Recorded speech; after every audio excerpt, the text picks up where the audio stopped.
Well, you mentioned your clients. Who are they? Can you describe them? Yeah, our clients are people in transition. Some of them have been victims of fire and flood. Some of them are coming out of shelters and have found housing. Some are returning veterans and also refugees. And they are coming to us from all over eastern Massachusetts. Good morning. My name is Paige Brody. I'm a board member and volunteer with New Life Home Refurnishing. And today I'm speaking with Ron Yates, who is the president and co-founder of New Life Home Refurnishing. Welcome. Thank you. So what is New Life Home Refurnishing? New Life is a nonprofit organization that has a mission of accepting donations of gently used furniture and household essentials and making it available to people in need. And when did you get this organization started? We started in October of 2013, so this will be our 18th month. And where did your idea originate? Well, I used to live in Acton for many years, and there's an organization there called HGRM who does the same thing, and we modeled ourselves after them, and they helped us immensely get started very quickly. And where are you located? We have a warehouse in Walpole at 102 Elm Street at the old Kendall Manufacturing Building. Although we consider ourselves to be a Medfield business, we have a Medfield post office box, and that's where we got started, actually, in Medfield. All right, so tell us about the donations of furniture. Do you take anything? No, we have some limitations on what we take. We do take most furniture and most household essentials. We ask that they be in good condition. And when we say gently used, a follow-up question to that is, would you give it to a friend or a relative? We do not take toys. We do not take Christmas decorations or anything that's seasonal. We don't take baby furniture. And there's a limitation on the size of some things that we take because our clients are typically in small apartments. There is a good list of what we take and we don't take on our website. And what's your website? www.newlifehr.org. Right. I know a lot of people are interested in donating electronics. Do you take electronics? No, we don't take any electronics. We do take small appliances, things that can be used in the kitchen. We take lamps, microwave ovens, vacuum cleaners. Those are always needed? Yeah, nothing that's, we don't take entertainment items. All right. And so how do people donate these goods? Well, the people can either send us an email at info@newlifehr.org or call us, and I read our phone number because I never call it, 774-316-6395. And there are two ways that people can donate. One is to drop items off, which they can do any Saturday morning from 9 to 11 without an appointment. At the warehouse? At the warehouse. Again, 102 Elm Street. And there's always someone there to greet them and to give them a receipt for their donation. If they need something picked up, then we will respond back to them by email or phone and arrange a time to schedule a pickup. We do our pickups on Saturday mornings, and as I said, the donations are between 9 and 11 on Saturday mornings, except for our holiday weekends. We're closed, and we always put that on our website. Okay. And when we pick up, by the way, we ask for a small financial contribution. It's voluntary, and we leave the amount up to the donor. All right. So talking about that, is the charity registered? We are a 501c3 nonprofit, and everything that's donated in terms of furniture or any financial contribution is tax deductible. All right, wonderful. So it also seems that you're keeping a lot of furniture and things out of landfill sites, which makes you a green operation. Is that part of your model? Yes, it is, and that's been a very positive thing. We've kept an immense amount of stuff out of the town dumps. And in fact, in Medfield, we've developed a good relationship with the swap area, so that if they have furniture that gets dropped off and they think it's appropriate for us, they will give us a call and we'll go over and pick it up and put it into our warehouse. All right. What towns do you accept donations from? We are operating within an 18-mile radius of Walpole. To date, we've done most of our work in Medfield and in Walpole. Recently, we've been getting calls from Sherburne and Westwood and Norfolk.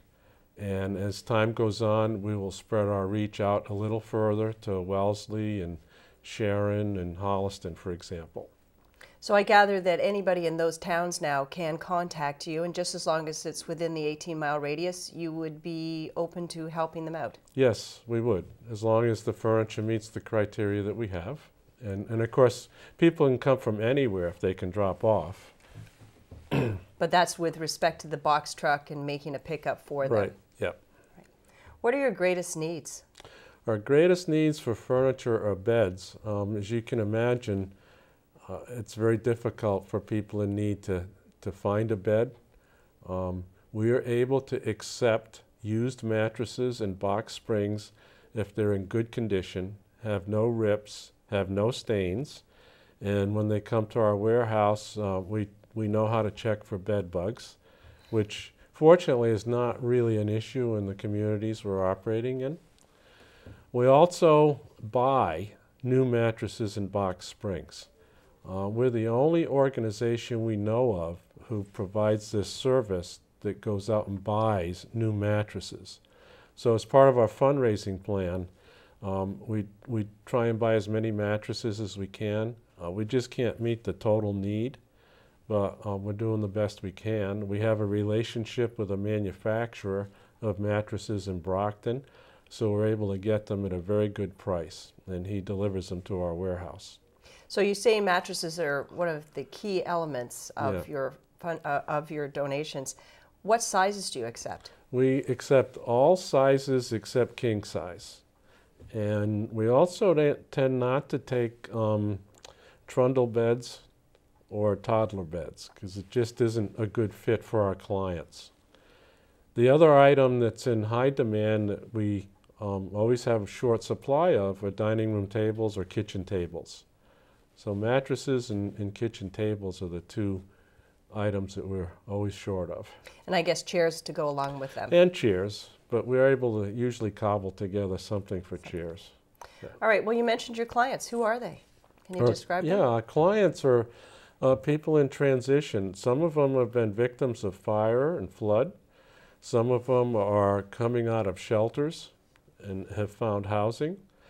Some are returning veterans and also refugees.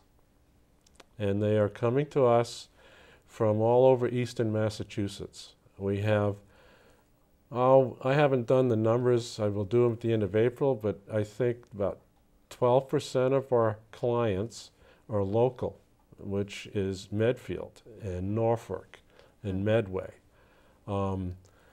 Almost 15% of our clients are veterans, and that is a number that's increasing quite dramatically. The VFW has come out and visited us. They like what we're doing, and they're sending more and more people to us, which, as an ex-veteran, is very gratifying for me. Well, you mentioned how you get your clients from the VFW, but how else do you select clients? Yeah, our clients come to us from social service agencies or a clergy person. They have to be referred to us. The agency validates their claim and makes an appointment for the client. And in that process, we get an idea of what the client's needs are, so we can kind of plan on that.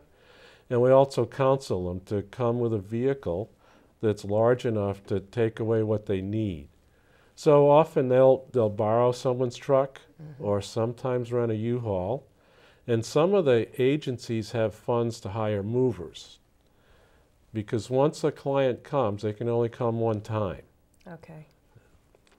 So how many clients have you served so far in this 18 months? Yeah, the first year we served 100 clients, and that means almost 200 family members. And the past 6 months, we've served another 100. So we're going to be at 200 clients for the first 18 months, and you can see the rate has doubled what it was over last year. And the demand is enormous, and we're working with a large number of agencies now by word of mouth. They like working with New Life. They like how we treat their clients, and they like to send people to us. Unfortunately, we need more and more furniture to meet that demand. So are you having problems keeping up your inventory? Yes, we are. We have about 200 items in inventory at any one time, 200 to 250 items, and it doesn't increase. I mean, if we get more furniture in, it goes out just as fast. So we are turning furniture over very quickly. Right. Well, I gather you need a lot of volunteers to make this happen. Yes, we're an all-volunteer operation to date. We've had about 200 volunteers so far. And I'd say there's a core group of about 30 who participate frequently, but we need more volunteers. The limiting factor to our growth right now is having volunteers available to work in the warehouse and also do a number of other things. Well, why don't we talk about those other things? What kind of jobs are there for volunteers, and how can people volunteer? Sure. So we break it down into two ways. One is what we call operations, which is, again, Saturday mornings. We have people that go out on trucks and pick up furniture. And then we have people in the warehouse to accept and receive furniture, inspect it, clean it, log it into inventory, move it into inventory. So it's a combination of some lifting, especially when we go out to people's homes, and paperwork and inventory. So there's something for everybody.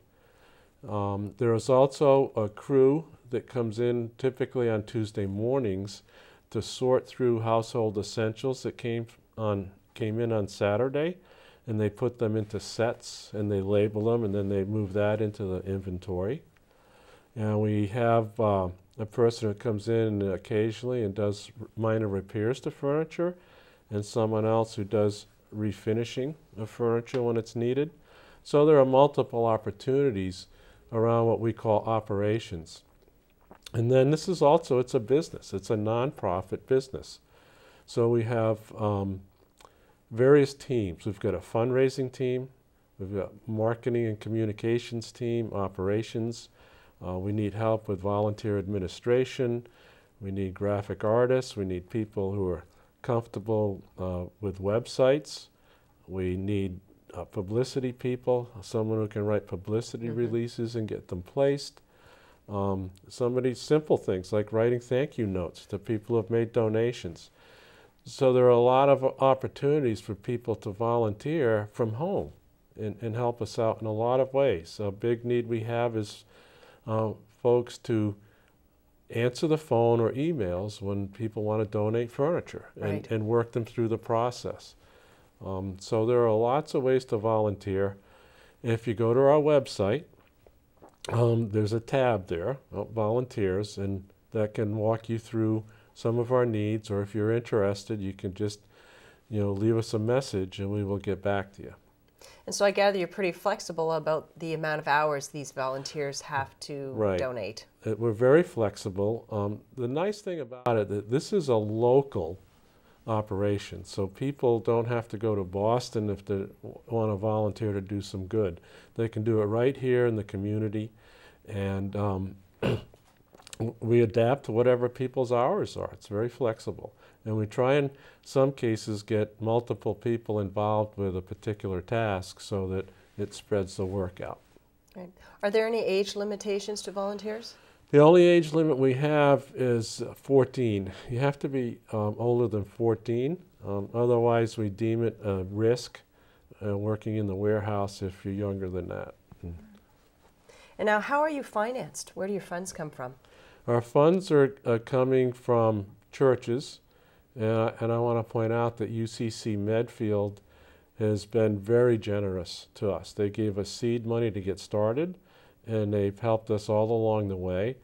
We've been receiving some funds from other churches. We've had one small corporate gift so far, and the rest of it's coming from individuals in various ways. And we don't have a lot of cash needs. It's a very small budget for what we're doing. Our annual budget is about $70,000, slightly under that. So we're able to do all this work with, relatively few funds. What is the major expense that you have? We have three major expenses right now. Last year, fortunately, we had some gifts and we bought our box truck, so we have a 16-foot box truck. Right now, our major expense is monthly rent. And by the way, we doubled our space, our warehouse space in January, just to keep up with the demand.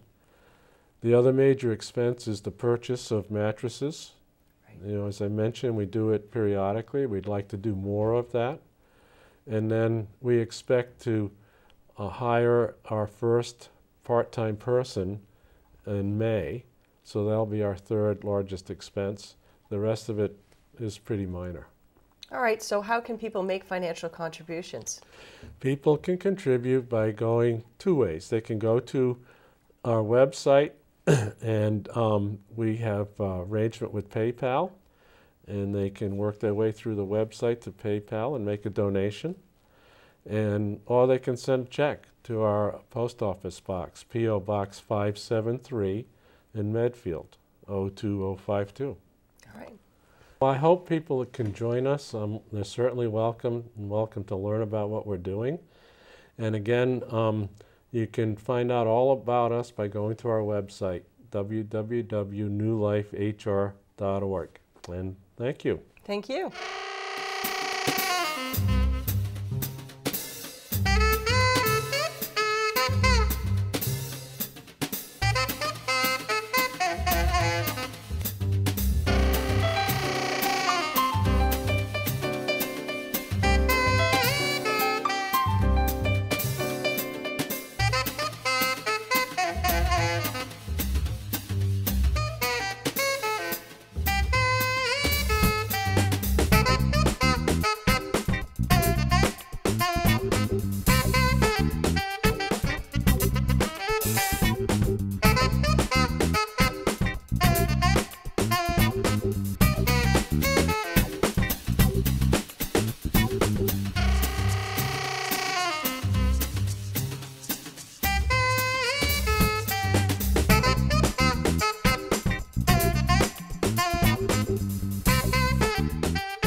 Hi, I'm Larry Kramer. And I'm Andy Spencer. We're from Rue 109, and you're watching Medfield.tv.